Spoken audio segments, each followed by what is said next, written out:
Yo, yo, yo, I need some a bit wanted to you was to me.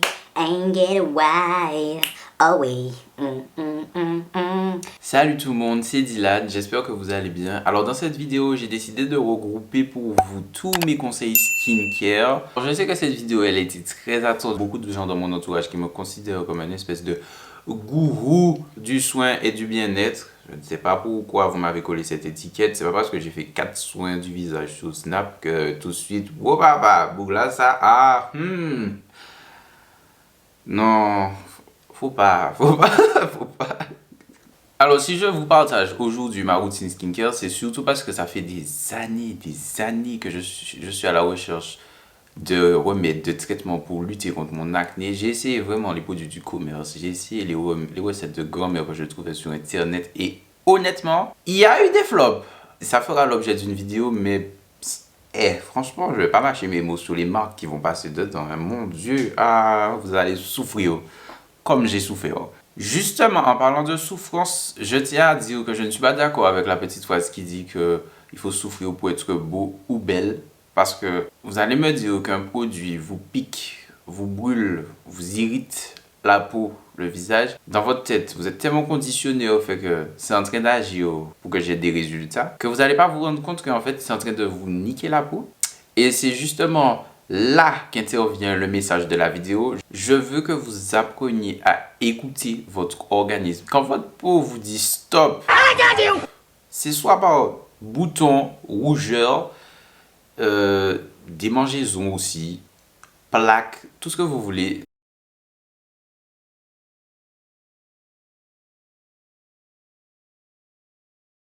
Je tiens à préciser quand même que je ne suis ni dermatologue, ni un expert de la santé, de la naturopathie, enfin voilà, tous ces domaines-là, ça. Néanmoins, que vous soyez débutant, donc vous ne savez pas où donner de la tête par rapport à votre routine skincare, ou que vous soyez un expert, parce que je suppose que vous avez déjà été chez le dermatologue, et la meuf, ou bien le gars en question vous a donné des coups de... Peut-être que, éventuellement, sûrement, on dirait que... Tu vois, des coups de peut-être comme ça, après te donner un coup de 60 euros, tu sors avec un traitement, tu sais même pas si ça correspond à ce que tu avais. Alors, pour en revenir à la phrase il faut souffrir pour être beau, ça, c'est vraiment une phrase que je valide seulement pendant un effort physique. Quand vous faites du sport, c'est le seul moment où vous devez souffrir, ou enfin, vous allez souffrir pour après avoir les courbatures, ce qui signifie que vous avez bien travaillé. Après, vous pouvez ne pas avoir de courbatures parce que vous avez l'habitude de faire du sport ou c'est un miracle en fait. À titre de précision, pour ceux qui ne le savent pas, l'acné n'est pas un problème d'hygiène. La plupart du temps, c'est vraiment dû à un problème d'hormones, des règlements hormonaux, surtout pendant la puberté ou les règles pour les femmes. Mais vous avez également d'autres facteurs comme le stress, une mauvaise hygiène de vie par rapport à l'alimentation. Tout ça peut engendrer des boutons. Il s'agit de ma routine depuis cet été 2020, on va dire juillet, août.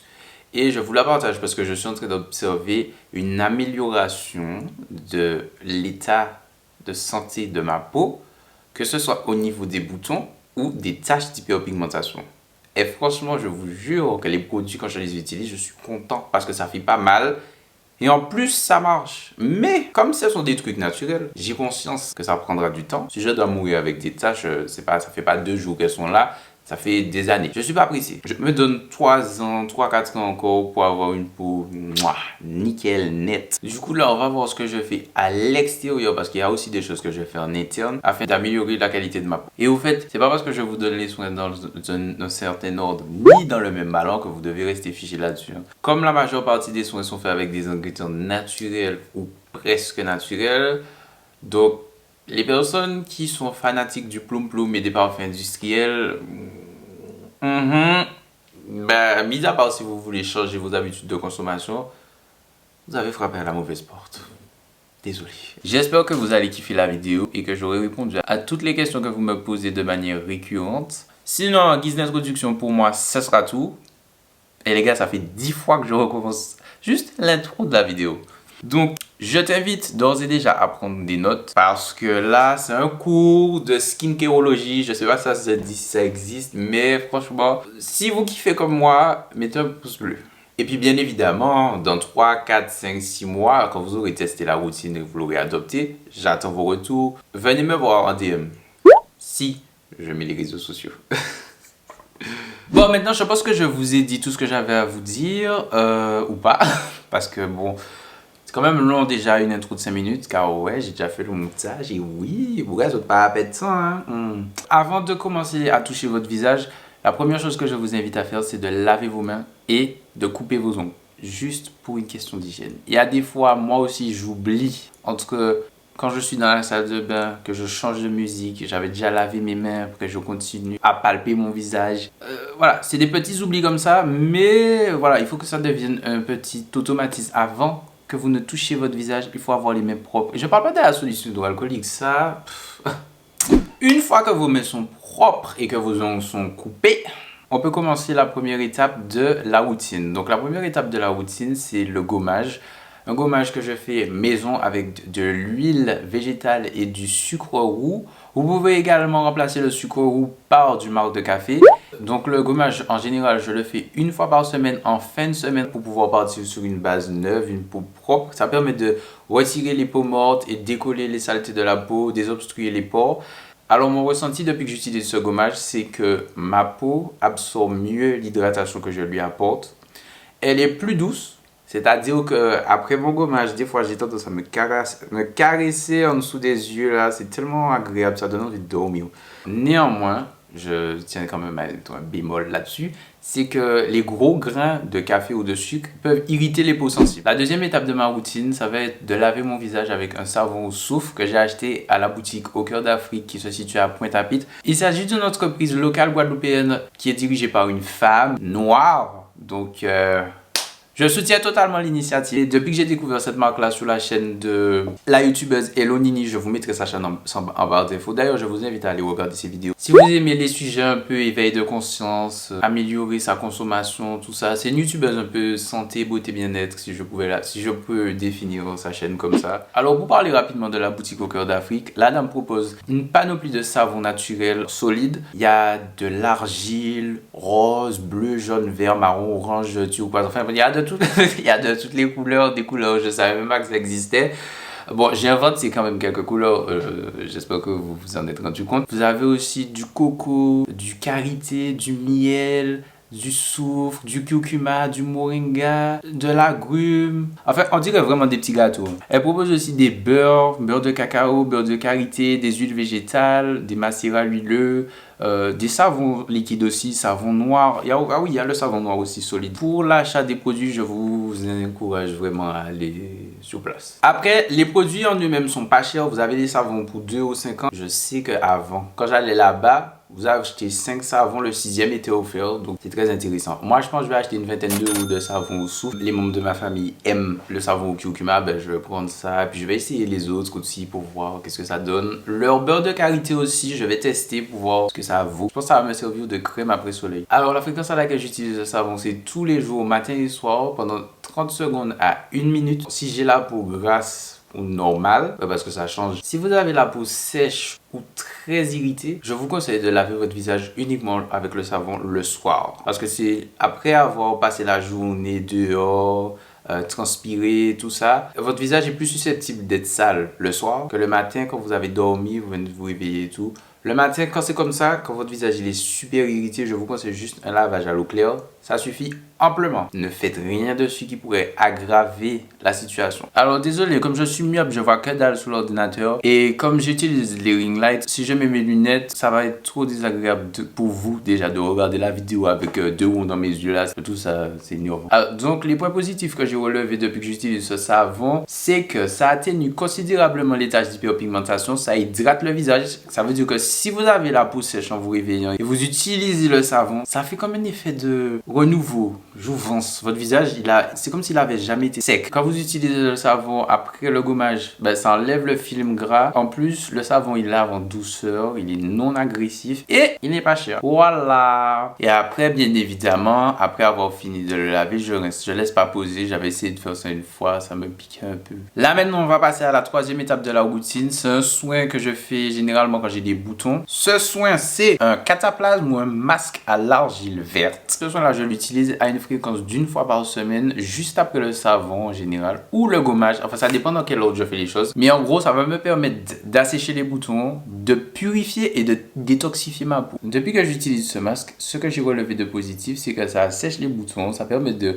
repartir sur une bonne base le reste de la semaine. Donc, votre peau va mieux absorber les produits que vous allez lui donner. Ensuite, ça régule la production de sébum. Et puis, j'ai cherché sur Internet aussi. L'argile a des propriétés antiseptiques et cicatrisantes. Donc, vos boutons vont cicatriser aussi. Le point négatif de ce soin, c'est que ça peut assécher la peau de trop. Si vous avez déjà la peau sèche, juste faire attention. Ah oui, un dernier truc que j'ai remarqué avec le soin à l'argile, c'est que ça rend le visage un peu terne des fois, un peu plus pâle. Mais ça, le reste de la routine peut vous permettre de récupérer votre couleur. Et donc, ce soin, je vais le laisser poser jusqu'à ce qu'il soit sec. Et ensuite, je vais le rincer. Si vous lisez certains emballages, vous allez voir que certaines marques vous disent que vous pouvez réhumidifier le masque pendant tout le temps que vous le portez. Sauf que le fonctionnement de l'argile, c'est je suis humide, j'absorbe tout ce que j'ai à absorber. Et ensuite, quand je suis sec, c'est fini. Je n'agis plus. Une fois que c'est sec, ben, t'as plus à attendre. Donc, tu rinces. Maintenant, la quatrième étape de cette routine, ça va être un soin pour les taches d'hyperpigmentation, mais aussi les boutons. Ça va être un soin au soufre que je fais avec de la poudre de soufre que j'ai acheté à la boutique Au Cœur d'Afrique aussi, et de l'huile de nigel que j'ai acheté à la boutique du coiffeur. Alors, l'huile de nigel, vous pouvez aussi la trouver sous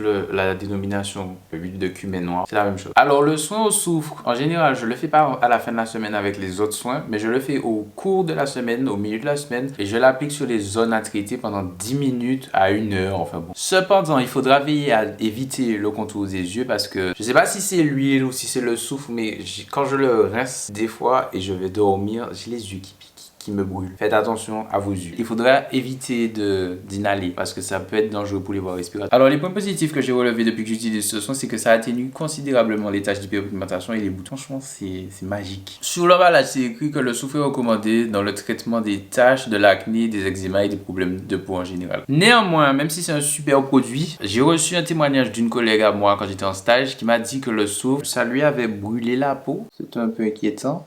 Mais voilà, si vous avez la peau sensible, faites attention parce que je veux pas que vous dites que c'est la faute de l'huissier. Non, moi j'ai rien fait. Je vous donne vraiment le kit complet avec les indications et les contre-indications. Ah oui, il y a un truc qui pourrait déplaire à certains, c'est que le soufre ça a une odeur de paix. Donc comme j'ai dit au début de la vidéo, les gens qui sont fanatiques du ploum ploum, ça c'est pas pour vous. Hein. Je sais qu'il y a des gens qui n'aiment pas tout ce qui est gras. Bon après c'est un truc que vous rincez au bout de 10 minutes. Donc est-ce que vous pouvez pas mettre votre côté un peu aristocrate sale de côté? Alors maintenant on va passer à la 5e étape de la routine, c'est la lotion tonique. La lotion tonique que j'utilise en ce moment et que j'ai acheté par influence, mais que je ne pense que je n'aurais jamais acheté de moi-même, c'est la lotion perfectrice de Garnier Bio. Alors, j'étais sceptique. Garnier Bio, c'est difficile à croire. Cette lotion, elle est au thym. Elle est faite pour les peaux mixtes à grasses. Donc, je vous avais dit que le soin à l'argile va un peu vous ternir votre couleur. Cette lotion va vous redonner votre couleur. C'est pas un mensonge. Je l'ai vu, je l'ai constaté. Alors, par contre, ça, c'est vraiment une étape facultative que je fais une fois par semaine. Quand je remarque que ma peau, elle est sèche, déshydratée, j'ai remarqué que, mis à part la sensation de fraîcheur que ça laisse sur le visage, ça hydrate et puis ça permet de retirer les dernières impuretés. En point négatif, vous allez être surpris, j'ai rien trouvé. On va enfin passer à la dernière étape de la routine, qui est l'hydratation du visage. Donc là, je vous montre les produits parce que quand même, c'est mes coups de cœur de la routine. Alors, ce sont les crèmes hydratantes de la marque Biofa. Alors, vous avez celui-là et celui-là. Donc en gros celui-là c'est vraiment celui que j'utilise en hiver. Je sais que c'est écrit lait corps hydratant. Vous avez un baume riche, donc celui-là est plutôt axé sur la nutrition. Et celle-là c'est un lait corps hydratant, donc c'est plutôt l'hydratation. Celle-là je l'utilise plutôt en hiver. Et celle-là, quand j'ai remarqué que quand on est passé au printemps, ça marchait plus trop. Du coup j'ai acheté celui-là. Mais quand je filme les vidéos, j'utilise celui-là parce qu'il est fait gras. Enfin je sais pas si vous voyez mon visage est moins gras que quand je filme avec ça. Donc qu'est-ce que j'ai remarqué? Alors, les deux crèmes sont à l'aloe vera et il y a un autre truc dans l'autre, mais je sais pas trop c'est quoi. Donc, cette crème, je l'applique tous les jours, matin et soir, enfin, à chaque fois que j'ai lavé mon visage. Et elle va hydrater et nourrir ma peau. Mes observations sur cette crème-là, ça sont... Oui, ça nourrit la peau, oui, ça hydrate. Comme c'est écrit sur l'emballage, ça apaise et ça adoucit, c'est vrai. Ça protège la peau contre le froid, c'est-à-dire que quand je sors en hiver et que je mets la crème, il y a une espèce de barrière protectrice. Généralement, j'ai tendance à avoir la peau qui pèle au niveau des sourcils ou bien à d'autres endroits. Et là, ça ne le fait pas. j'ai l'impression que j'ai trouvé la manière de contrecarrer les choses. Alors, en cas de changement de saison, comme je vous ai dit, il se pourrait que l'une des deux crèmes ne fonctionne plus. Donc, ce que j'ai fait quand j'avais pas encore acheté l'autre, je mettais une goutte d'huile végétale et la sensation de départ que j'avais avec la crème, elle revenait. Alors là, c'est juste un petit bonus. J'ai récupéré ce pinceau-là que ma soeur a laissé à la maison. Une fois que j'ai touché mon téléphone, je sais que je l'ai touché. Généralement, je prends le pinceau. Et la plupart du temps, c'est avec ça que j'applique ma crème. Et je remarque que moins je touche mon visage, mieux il se porte. Bon, on va faire vite parce qu'il fait très chaud là. J'ai l'impression de fondre. On dirait que je suis en sucre. Wouh! Donc, pour cette dernière partie de la vidéo, j'ai 3 bonus dont je voudrais vous parler, enfin que j'aimerais partager avec vous. Donc, le premier, c'est d'abord l'utilisation du gel d'aloe vera issu de la plante. Je ne parle pas des bouteilles de gel d'aloe vera que vous achetez tout fait directement dans le commerce. Ça, en général, ça ne marche pas. Je ne vais pas vous le cacher. J'ai remarqué une différence. Quand vous utilisez le vrai gel de la plante que vous faites, vous allez voir, il y a des tutos sur YouTube. Mais je ne vais pas m'attarder sur les bonus parce que c'est juste des petits plus de la vidéo qui devaient être courts. Donc, vous mettez ça sur votre visage, vous allez dormir avec, le lendemain, vous rincez votre visage. Et ce que j'ai remarqué, en 2-3 jours, vos boutons ont totalement séché, voire disparu. Ça éclaircit les taches si vous le faites sur le long terme. Pendant 1 semaine ou 2 semaines, vous allez voir que vos pores sont resserrés, vos taches sont atténuées. Par contre, aussitôt que vous arrêtez de faire ce traitement-là, vos pores redeviennent comme avant et puis vos taches aussi. C'est un peu le revers de la médaille. Ensuite, pour les garçons cette fois-ci, si vous avez tendance à utiliser les rasoirs jetables pour vous raser la barbe et que vous faites ça un peu comme moi dans n'importe quel sens... Moi, par exemple, là, vous voyez, en dessous, là, c'est tout noir. Donc, moi, je vous conseille d'investir dans une tondeuse de ce style. Je ne vais pas vous donner la référence, sauf si vous me demandez là en commentaire. Je ne fais pas de pub pour les gens inutilement. Donc, voilà, vous achetez une tondeuse comme ça qui va couper les poils de près. Mais, contrairement au rasoir manuel, au rasoir jetable, ça ne va pas couper les poils en dessous de la peau. Donc, quand ça va repousser, vous n'allez pas avoir le poil qui essaie de sortir. Et je sais pas pour vous, mais quand ça repousse en dessous, quand le poil doit ressortir de la peau, ça démange tellement. T'as envie de...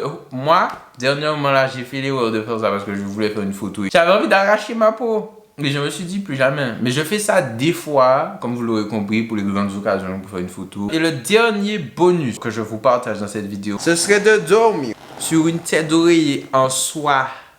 Je vous mets le lien du site sur lequel vous pouvez acheter vos têtes d'oreiller. Donc c'est le site Lilysilk. Et également le lien Amazon sur lequel moi j'ai acheté le mien. Qu'est-ce que ça va changer? Qu'est-ce qu'il y aura de différent? Alors quand vous allez dormir sur des têtes d'oreiller en soie, vous allez voir que vous aurez la peau moins sèche. Vous aurez les cheveux aussi qui seront moins secs. L'oreiller va moins absorber l'eau qui est dans votre peau. Donc c'est pour ça que votre peau, vous allez la sentir plus hydratée, vos cheveux aussi. Donc là, j'ai trouvé rapidement un site qui parle des bienfaits de dormir sur la tête d'oreiller en soie parce que j'ai pas les bienfaits, les propriétés sous forme scientifique. Je peux juste vous dire ce que moi j'ai remarqué. Donc en l'occurrence, la soie a des propriétés hydratantes et adoucissantes. Elle a aussi une action anti-rides. C'est une matière qui est hypoallergénique et elle a des propriétés antibactériennes. Donc voilà, si vous avez des problèmes de peau, vous avez tendance à avoir la peau sèche, vous voyez tout ce que ça peut faire une tête d'oreiller en soie, la différence.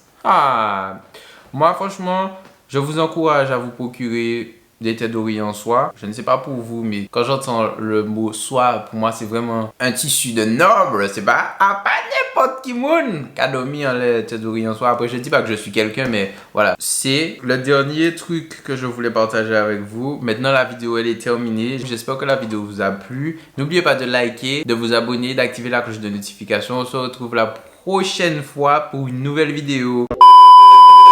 Ouais, bah,